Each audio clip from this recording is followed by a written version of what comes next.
காண்கின்ற தேவன். வெளிச்சம் நல்லது என்று தேவன் கண்டார். ஆதியாகமம் 1:4. நாம் ஆராதிக்கிற தேவன் காண்கின்ற தேவனாய் இருக்கிறார். அவருக்கு மறைவானது ஒன்றும் இல்லை. சத்திய வேதத்திலிருந்து தேவன் காண்கின்றவர் என்பதை விவரிக்கும் சில வசனங்களை கவனிப்போம். மனிதன் பார்க்கிறபடி நான் பார்க்க மாட்டேன்.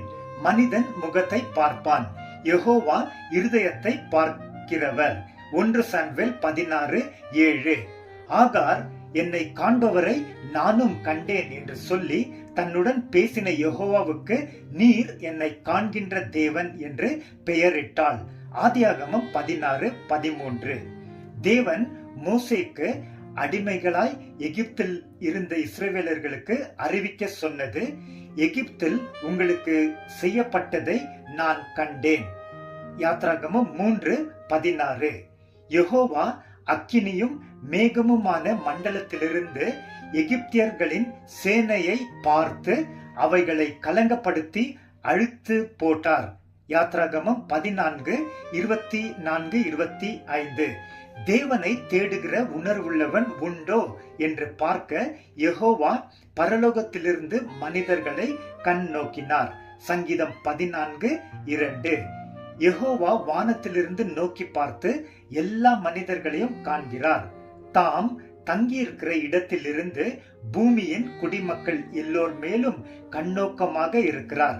தமக்கு பயந்து தமது கிருபைக்காக காத்திருக்கிறவர்களின் ஆத்துமாக்களை மரணத்திற்கு விலக்கி விடுவிக்கவும் பஞ்சத்தில் அவர்களை உயிரோடு காக்கவும் யெகோவாவுடைய கண் அவர்கள் மேல் நோக்கமாக இருக்கிறது.